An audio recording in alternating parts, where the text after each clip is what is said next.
Hey guys, welcome back. நான் விமல், நீங்கள் பார்த்துட்டு இருக்கிறது விஐடி சேனல். இன்றைக்கி இந்த வீடியோவில் எதை பற்றி பார்க்க போகிறோம் அப்படின்னா, OnePlus அவங்களோட 10R 5G மொபைல் வந்து இந்தியாவில் லான்ச் பண்ணிட்டாங்க. ஆல்ரெடி வந்து போன வீடியோவில் வந்து நம்ம OnePlus 10R 5G வந்து எப்படி இருக்க போகுது அப்படின்னு சொல்லிட்டு மேக்ஸிமம் லீக் இருந்துச்சு. அதை வந்து நான் உங்கள்கிட்ட சொல்லியிருந்தேன். அதே மாதிரி தான் வந்து OnePlus 10R 5G இப்போதைக்கு வந்து லான்ச் பண்ணியிருக்காங்க இந்தியாவில். அந்த வீடியோவில் சொன்ன மேக்ஸிமம் தான் வந்து அவங்க லான்ச் பண்ணியிருக்கிற சிமிலாரிட்டிஸ் இப்போ வந்து அவங்க அஃபிஷியலாக லான்ச் பண்ணிட்டாங்க. அதை பற்றின ஃபுல் டீட்டெயில்ஸ் இந்த வீடியோவில் பார்க்கலாம். வீடியோக்குள்ளே போகிறதுக்கு முன்னாடி நீங்கள் இன்னும் விஐடி சேனலை வந்து சப்ஸ்கிரைப் பண்ணல அப்படின்னா வந்து விஐடி சேனலை சப்ஸ்கிரைப் பண்ணிக்கோங்க. அது மட்டும் இல்லாமல் இந்த வீடியோ வந்து உங்கள் ஃப்ரெண்ட்ஸ் கூட வந்து ஷேர் பண்ணுங்கள். இப்போ வாங்க வீடியோக்குள்ளே போகலாம்.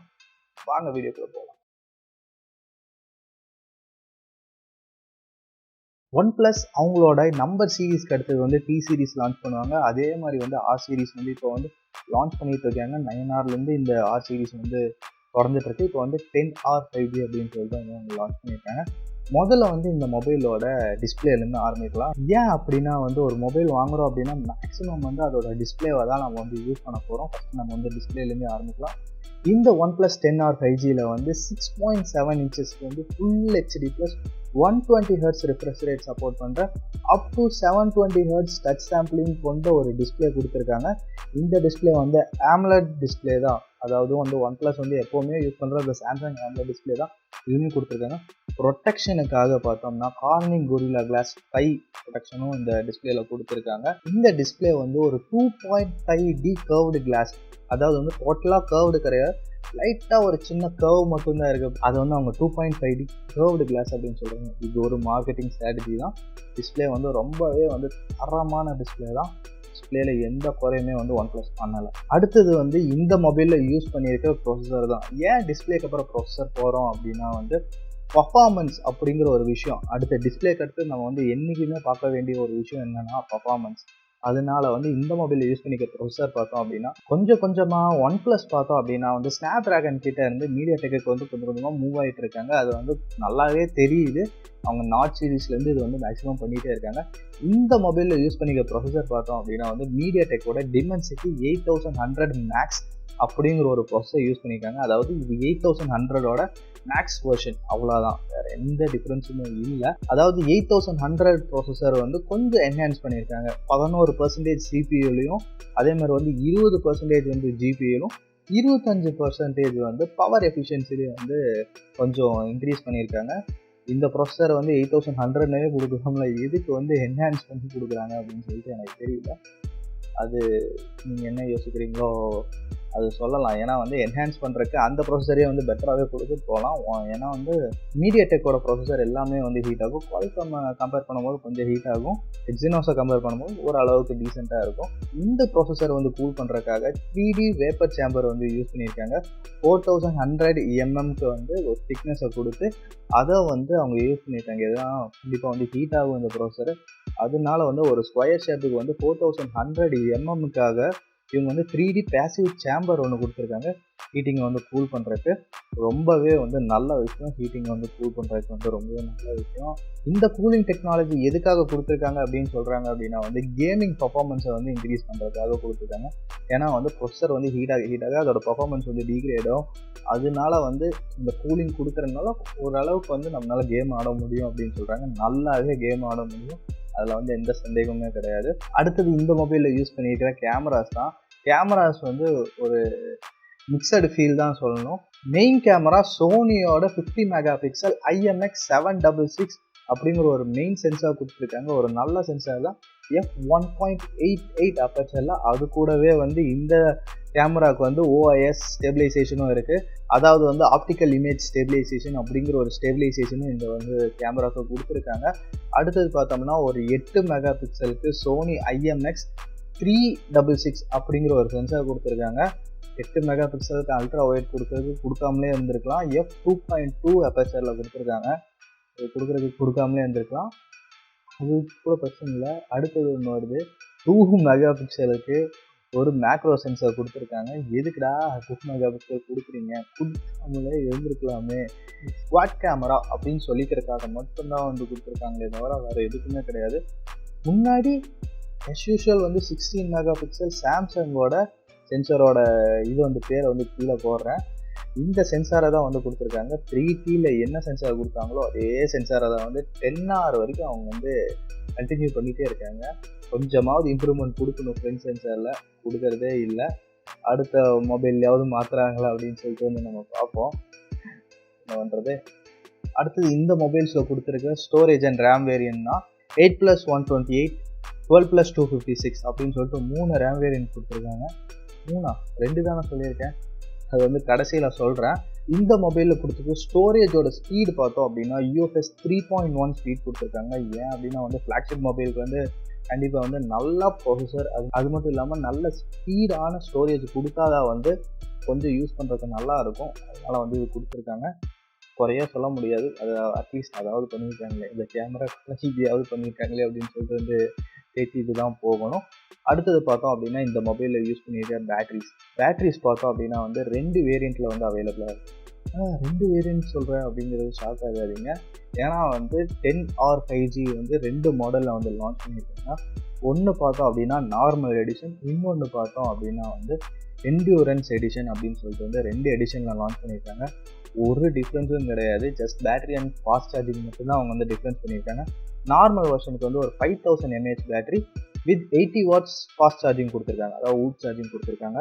அதே மாதிரி வந்து என்டியூரன்ஸ் வெர்ஷனில் பார்த்தோம் அப்படின்னா வந்து பேட்டரிக்கு வந்து 4500 mAh with 150 watts super VOOC fast charger அப்படின்னு சொல்லிட்டு வந்து கொடுத்துருக்காங்க. 150 வாட்ஸுக்கு வந்து நீங்கள் சார்ஜ் ஏற்றணும் அப்படின்னு சொல்லிட்டு நீங்கள் நினைக்கிறீங்களா? எனக்கு தெரிஞ்சு அது தேவையே படாது. 20 வாட்ஸே ரொம்பவே வந்து அதிகம். 80 வாட்ஸே பார்த்தோம் அப்படின்னா வந்து ஸ்பீடாக தான் சார்ஜ் ஏற போகுது. இவங்க வந்து என்டியூரன்ஸ் வெர்ஷன் சொல்லிட்டு 150 வாட்ஸுக்கு வந்து கொடுத்துருக்காங்க. வேறு ஒன்றும் கிடையாது, இது வந்து ரியல்மி கொடுத்துருந்தாங்களா அதே தான் வந்து இவங்க வந்து இம்ப்ளிமெண்ட் பண்ணியிருக்காங்க. 150 வாட்ஸ் ஃபாஸ்ட் சார்ஜிங் இருக்குது அப்படின்னு சொல்லிட்டு வேறு எந்த விஷயமே கிடையாது. இதை தான் பார்த்தோம் அப்படின்னா வந்து 3 ரேம் வேரியன்ட் அப்படின்னு சொல்லியிருந்தேன். அதாவது வந்து நார்மல் வெர்ஷனுக்கு வந்து 2 ரேம் வேரியன்ட்ஸும், என்டியூரன்ஸ் வெர்ஷனுக்கு வந்து இன்னொரு ரேம் வேரியன்ட், அவ்வளோதான் வந்து மொத்தம் 3 ரேம் வேரியன்ட் இருக்குது. இப்போ இந்த மொபைல்ஸோட ப்ரைஸிங் பார்க்கலாம். 8+128 பார்த்தோம் அப்படின்னா நார்மல் எடிஷன் தான் வந்து இவங்க வந்து அவைல் பண்ணுறாங்க. இதில் வந்து ப்ரைஸிங் வந்து 39,000 வந்து இந்த மொபைல் வந்து ப்ரைஸ் பண்ணியிருக்காங்க. என்ன கேட்டால் வந்து ஒரு டீசெண்டான ப்ரைஸ் தான். ஒரு 3000 கொஞ்சம் அதிகமான மாதிரி எனக்கு தோணுது. ஒரு 35,000 கொண்டு வந்திருந்தாங்கன்னா நல்லா இருந்திருக்கும். ஓகே, ஒரு 3000 அதிகபட்சத்தில் ஒன்றும் பிரச்சனையே கிடையாது. அதுக்கப்புறம் பார்த்தோம் அப்படின்னா வந்து 12+256 இது வந்து நார்மல் எடிஷனுக்கு வந்து 43,000 வந்து ப்ரைஸ் பண்ணியிருக்காங்க. அடுத்தது பார்த்தோம் அப்படின்னா வந்து என்டியூரன்ஸ் வெர்ஷன், இதில் பார்த்தோம் அப்படின்னா வந்து 44,000 ப்ரைஸ் பண்ணியிருக்காங்க. 43,000 44,000 ஒரு 1000 தான் டிஃப்ரென்ஸ். ஆனால் வந்து 150 வாட்ஸ்க்கு வந்து ஃபாஸ்ட் சார்ஜிங் வந்து இதில் வந்து கொடுத்துருக்காங்க. அந்த 500 mAh வந்து பேட்டரி நமக்கு வந்து ரெடியூஸ் பண்ணியிருக்காங்க. எதுக்குன்னு தெரியும், பேட்டரி ஹெல்த்துக்காக வந்து அவங்க ரெடியூஸ் பண்ணியிருக்காங்க. அது வேறு வழியே கிடையாது. ஒன்று வாங்குறீங்க அப்படின்னா வந்து 12+256 GB ரேம் வேரியன்ட் மொபைல் வந்து நீங்கள் வாங்குறீங்க அப்படின்னா 80 வாட்ஸ் ஃபாஸ்ட் சார்ஜிங் மொபைலே போதும் அப்படின்னு சொல்லிட்டு எனக்கு தோணுது. இல்லை நீங்கள் வந்து நான் வந்து அந்த 150 வாட்ஸ் வந்து யூஸ் பண்ணி ஆகணும் அப்படின்னு சொல்லிட்டு வந்து நீங்கள் பார்க்குறீங்க அப்படின்னா 1000 கொடுத்து நீங்கள் வந்து தாராளமாக வந்து இந்த மொபைலை வந்து நீங்கள் பர்ச்சேஸ் பண்ணிக்கலாம். மொபைலை பர்ச்சேஸ் பண்ணுறீங்க அப்படின்னா வந்து கண்டிப்பாக வந்து அமேசானோட லிங்க் வந்து கீழே போட்டேன், அதை ப்ரெஸ் பண்ணி வந்து நீங்கள் வாங்குறீங்க அப்படின்னா வந்து தாராளமாக வாங்கலாம். சேனலுக்கு வந்து ஒரு சின்ன சப்போர்ட் பண்ண மாதிரியும் வந்து ஆச்சு. அவ்வளோதான், இந்த மொபைலில் இருக்கிற எல்லா டீட்டெயில்ஸுமே வந்து மேக்ஸிமம் பார்த்துட்டோம். வேறு எந்த விஷயமுமே வந்து இந்த மொபைலில் கிடையாது. ஒன்று தவிர இந்த 5G அப்படிங்கிற ஒரு டேக் மட்டும் இருக்காது. அதை பற்றி மட்டும் தான் வந்து இந்த வீடியோவில் சொல்லலாம். ஏன்னா வந்து பெரிய விஷயமாகவே எனக்கு படலை. எல்லா மொபைலும் இப்போ வந்து வர ஃப்ளாக்ஷிப் மொபைல்ஸ் எல்லாமே வந்து 5Gன்னு கொண்டு வராங்க. ஆனால் இந்தியாவுக்கு இன்னும் வந்து 5G கிடையாது. இன்னும் இந்தியாவுக்கு 5G வந்து கிளியராக வரக்கு வந்து 2 வருஷம் ஆகும். அதாவது வந்து டெஸ்டிங் வந்து எல்லாமே பண்ணி நம்ம கைக்கு வந்து 5G வரக்கு வந்து 2 வருஷமாவது அட்லீஸ்ட் ஆகும். அதுக்குள்ளே இந்த மொபைல் எல்லாம் வந்து பழைய மொபைல்னு சொல்லிட்டு OnePlus சொல்லிடுவாங்க. ஆனால் 5Gக்கு நீங்கள் வாங்குறீங்க அப்படின்னா இந்த மொபைலை வந்து தயவு செஞ்சு வந்து விட்டுடுங்க. 5Gக்கு வந்து இந்த மொபைல் ஆகவே ஆகாது. அப்புறம் பார்த்தோம் அப்படின்னா வந்து Android 12 வந்து இந்த மொபைல் வந்து அவுட் ஆஃப் பாக்ஸ் வந்து வரப்போகுது. OS 12.1 அப்படிங்கிற சாஃப்ட்வேரோட இந்த மொபைல் வந்து லான்ச் ஆக போகுது அப்படின்னு சொல்லிட்டு OnePlus தரப்புலேருந்து சொல்லியிருக்காங்க. ஓகே, இந்த மொபைல் பார்த்தோம் அப்படின்னா வந்து வாங்கலாமா, யார் வாங்கலாம் அப்படின்னா நீங்கள் தயவு செஞ்சு வந்து மொபைலை வந்து அப்கிரேட் பண்ணணும், என் மொபைல் வந்து இதுக்கு மேலே வேலையே செய்யலப்பா அப்படின்னு சொல்கிறவங்க மட்டும் இந்த மொபைலை வந்து வாங்குங்க. இல்லை அப்படின்னா வந்து நான் வந்து ஒரு மிட்ரேஞ்ச் மொபைல் யூஸ் பண்ணிகிட்டு இருக்கேன், ஆல்ரெடி வந்து 2 வருஷம் ஆகிடுச்சு, ஒரு ஃப்ளாக்ஷிப் மொபைல் போகிறேனே அப்படின்னு சொல்லிட்டு நினச்சிங்கன்னா தாராளமாக இந்த மொபைலுக்கு வந்து நீங்கள் அப்கிரேட் ஆகலாம். அதை விட்டுட்டு ஆல்ரெடி வந்து ஒரு ஃப்ளாக்ஷிப் மொபைல் வச்சுருக்கீங்க, அதாவது வந்து OnePlus 7 Pro, 8 இல்லை அப்படின்னாலும் வந்து சாம்சங்கோட S20 அந்த மாதிரி வந்து லைனப்பில் வந்து நீங்கள் மொபைல் வச்சுருக்கீங்க நான் இந்த மொபைலுக்கு வந்து அப்கிரேட் ஆகலாமா அப்படின்னு சொல்லிட்டு கேட்டிங்கன்னா, அப்கிரேட் ஆகிறதுக்கு ஒன்றுமே கிடையாது. ஜஸ்ட்டு வந்து கேமராவும் உங்களுக்கு அதே மாதிரி தான் இருக்க போகுது. வேறு எந்த டிஃப்ரென்ஸுமே இருக்க போகிறது கிடையாது. என்ன இந்த மொபைல் வாங்கினீங்கன்னா இன்னும் ஒரு 3 வருஷத்துக்கு வந்து சாஃப்ட்வேர் அப்கிரேடு வரும்.